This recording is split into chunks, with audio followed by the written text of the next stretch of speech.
What's going on, everybody? Welcome back to the Knab and Ro Show. I'm here with my compatriot and partner in crime, Ro. Say hi, Ro. Hello, kids. And welcome back after the holiday season, the New Year's, and all that stuff with family and all that craziness. How was your holidays, Ro? What went on with you? Oh, goodness.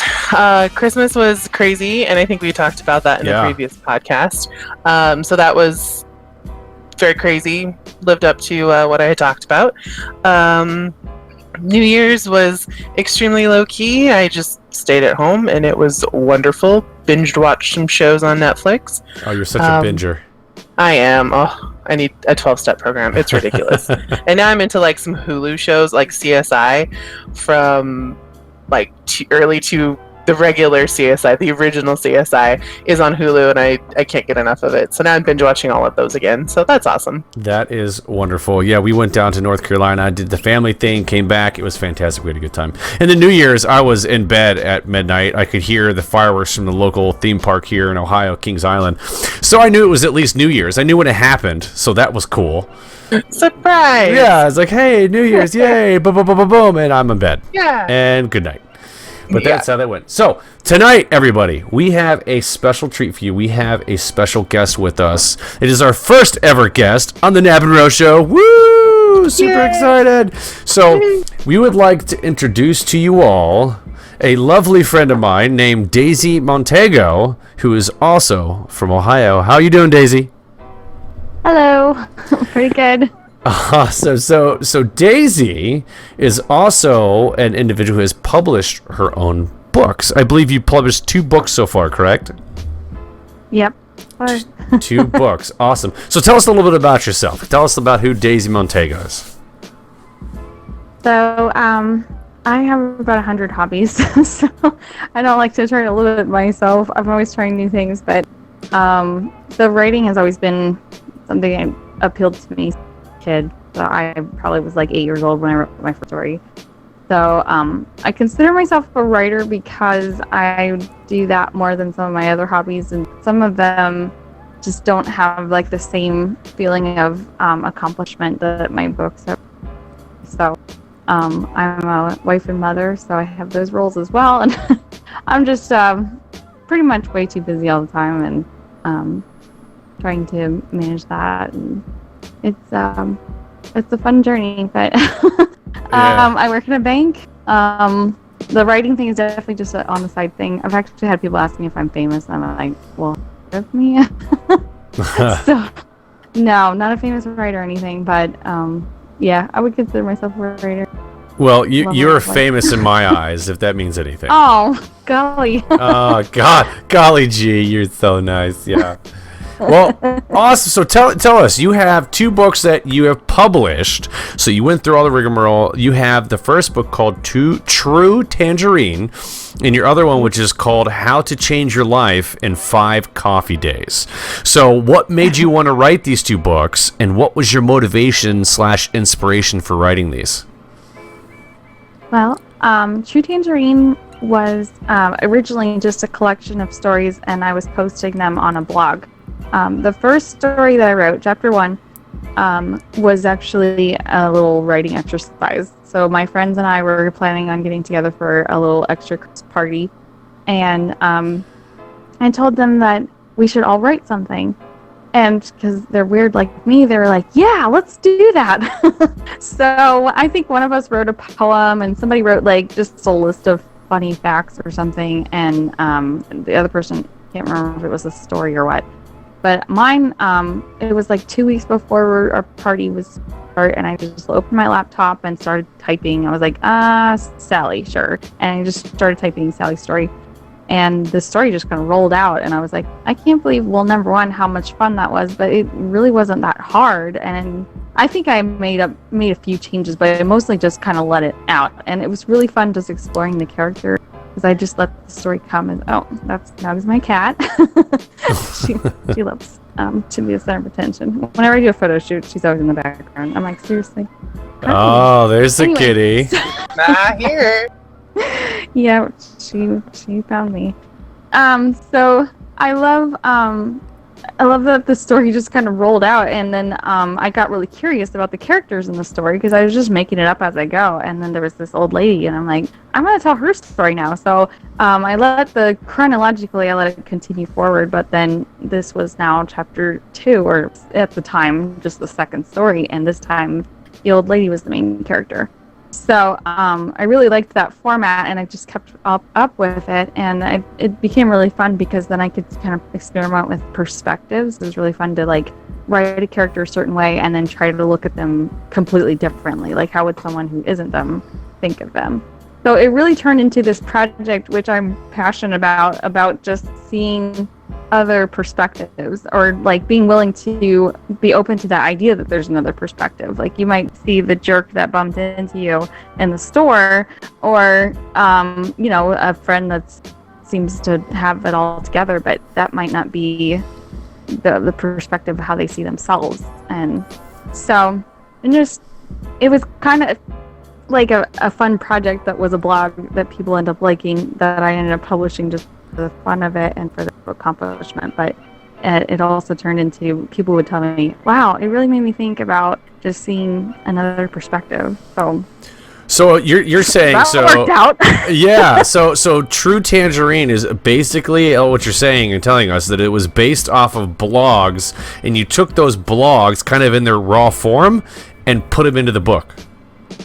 Each blog post was a story, and then now those are chapters in the book. So there's like, I always forget, 27 chapters, and they're all stories, and they chronologically are all part of the same timeline, and everyone lives in the same town of Summerfield. But the main character of each chapter is a new person, and they were somebody that was in the previous story. See, that's so awesome. It just jumps around. Oh, that's awesome. It was fun. It just turned into crazy.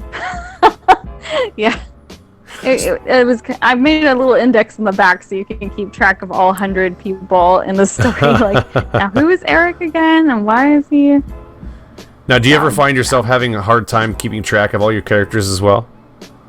No, actually, because originally I was trying to just crank out another story every month. But even before that, when it was more just a fun hobby and trying to force myself to write again after, having graduated college and not writing very much. Before that, like before I was doing a monthly post, it was like whenever I got around to it. So the whole process took about five years to write, and then the last year was mostly the editing and publishing process. But because it was over so much time, I had lots of time to like get to know my characters and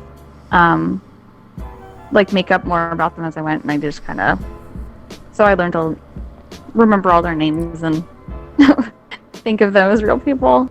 Yeah, absolutely. So your other book, How to Change Your Life in 5 Coffee Days, is it around the same premise you did with True Tangerine, or what's the differences with the book? Yeah, so tell us about that one.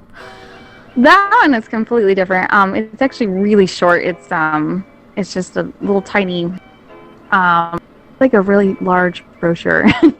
No, not quite that small, but it started off as a Facebook post, and a lot of people were responding to it because basically I'm obsessed with coffee, but I also really love coffee dates. I love the experience of meeting someone and the atmosphere there, and just the conversation that's from that, and just the sitting down and being away from the mundane and the daily stuff.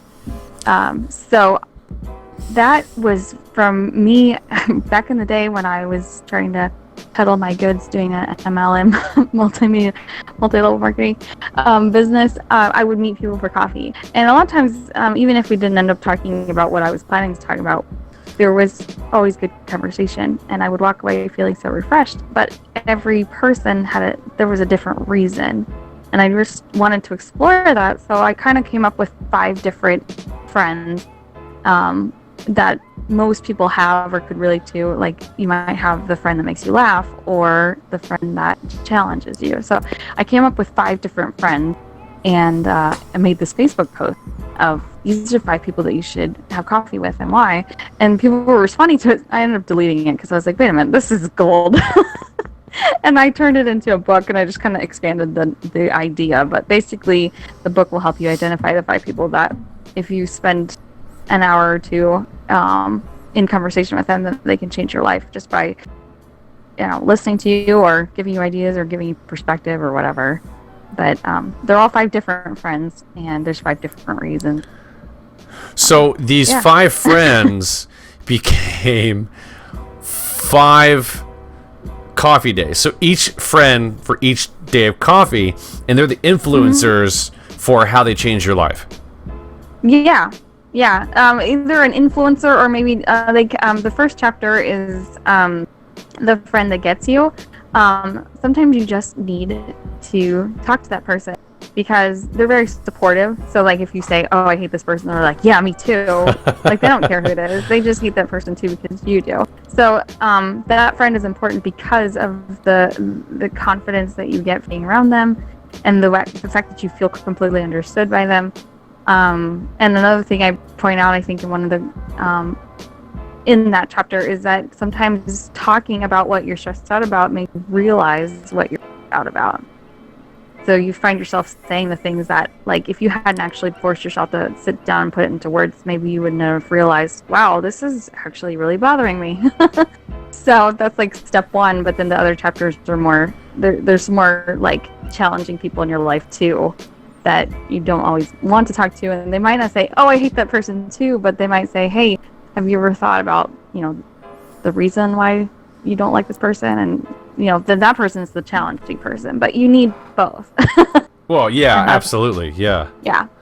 So the book is basically about finding those 5 people and then just forcing yourself to take the time. And one of the things I said is don't cancel, because if you cancel or just try to postpone, it's not going to happen. And I've learned that from person. Sure. So the How to Change Your Life in 5 Coffee Days is more of a inspirational self-improvement type book. Okay, and then the True Tangerine is more of story about people. Awesome. Yeah.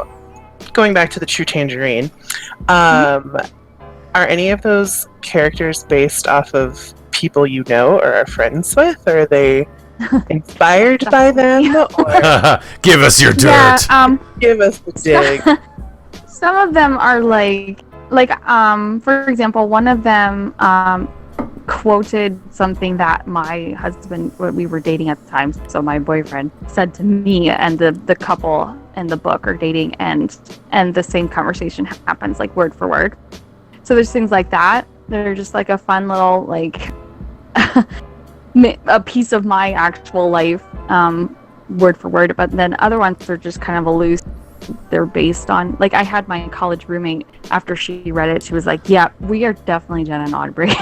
I'm like, "Yeah, I kind of based it on us." A couple of them are based on like my sister or my, a friend from college or that kind of thing. And some of them are kind of a combination of people. Of like, oh, I could totally see them doing that. A couple of them are my husband. I would say in every chapter there is a little bit of me, whether it's a supporting character or the main character. I could almost pinpoint like right here. That's the part where that's me. So I would say there's a piece of me in every chapter. That's awesome. I'm going to do a little shout out here because a friend of mine who I went to high school with actually just published a book maybe a year or so ago, and it just came out in the UK and is just about ready to be released here in the States. And so I'm in the process of reading that too, and it's really fun to see. He had posted in Facebook a few years ago that he was writing this book and was asking for anybody that wanted to possibly be involved with like character names. And so of course a bunch of people commented and was like, "Yeah, you can use my name." And he's like, "Well, I may not use like the full name, I may only use part of your name or whatever, but there's friends of us that we went to high school with or whatever," and he'll like comment if he's like, "Yeah, I'm using your name in this chapter or whatnot." And so it's really fun to see this whole process unfold for him.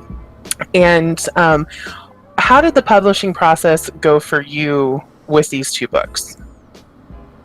Well, when I started like halfway into True Tangerine, I am starting to think, oh, maybe I could publish this, because I had a couple of people on that would like follow the blog and like beg for the next story or ask me about the characters, and I thought, well, this is actually turning out to be pretty cool, and I think I'd publish it. So I started doing some research and found out that you can self-publish, and that really appealed to me, to not, have to Pay someone a bunch of money to do it for you. Yeah. Well, and like have their yes or no on it, like them make a decision of whether or not I should turn this into a book, and obviously I was gonna put my best work out there, and unfortunately it is really easy now to self-publish pretty much anything, but I really put a lot of effort into like a good cover design, and having friends that can be honest with me to really tear it apart and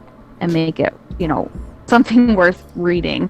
So I feel like I did all of that work myself, and that's probably why I'm so proud of it. But the actual process of publishing then is fairly simple, as long as you're like, you have the right, I don't know, I had a good cover designer that helped me with that part of it. So it had helped me cut costs, because I don't have this warehouse full of printed books that I now have to figure out, market them and sell them. Right.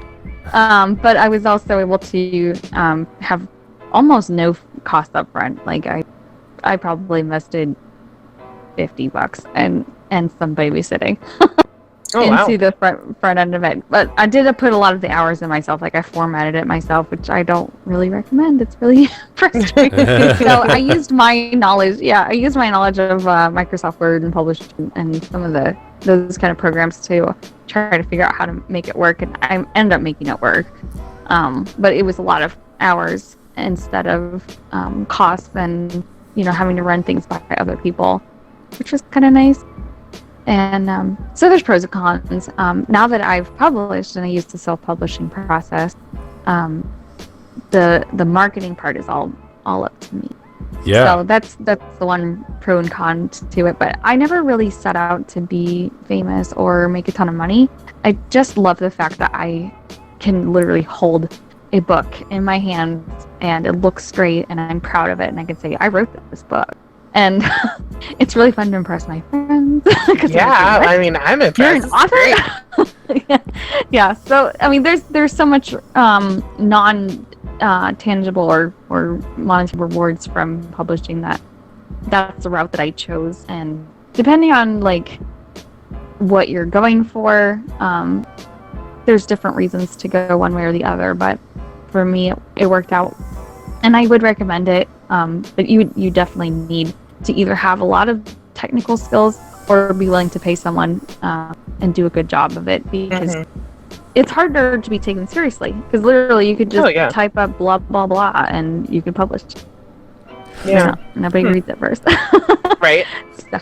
So I mean, I foresee you doing this whole publish process yourself, having a lot of an internal struggle. And I say internal struggle in a very light term. Internal struggle meaning, how many times have you wrote a paragraph and deleted it, and then wrote it again, and then deleted it? I'm like, well, I'm going to write it one more time. No, I don't like it either. I'm going to delete it again. How many times did you go back and forth? Because I remember writing long research. I never wrote a book, so research papers, right? It's the other thing I can relate to.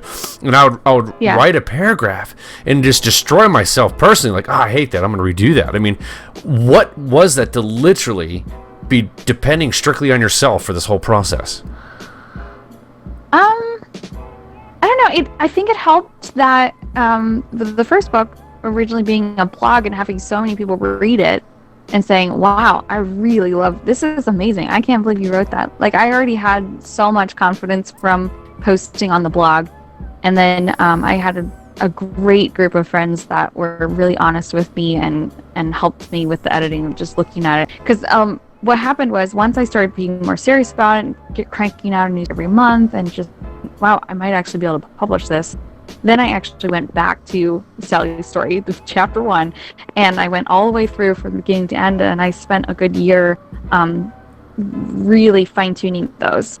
And in college, I took some writing classes because I was a journalism minor, So we had like a creative writing course and a couple other writing courses, but that gave me a lot of practice. And one of the things that I learned from that class was if you're writing something and you're wanting to get hung up on, well, does that comma really go there? Or is that really the right word I want? Blah, blah, blah, is to just keep going. So, because you have a goal in mind, like you want it to get to a certain point at some point, and it's more important to get to that point and then to go back and see what you can change. So, Yeah. That's Well, fantastic. that took a lot of pressure off. Yeah, and I feel like too, if you're writing research paper and writing about characters are so different too, because I feel like with research papers you're just like regurgitating information that you've collected. Trying to make it look like you didn't plagiarize. Yeah, exactly. Yeah, exactly. Been there, done that. But in of course, I have written stories in like elementary school about characters and character development or whatever. But I definitely had a lot more fun doing that than regurgitating information just to pass a class. So that's definitely more interesting. And in my experience, having a foundation of where you want the character to go and kind of write their path out, and then you can always go back and like you said, refine things or tweak things or fix it. And to me that's way easier than writing a research paper and way more fun. Hey, whoa.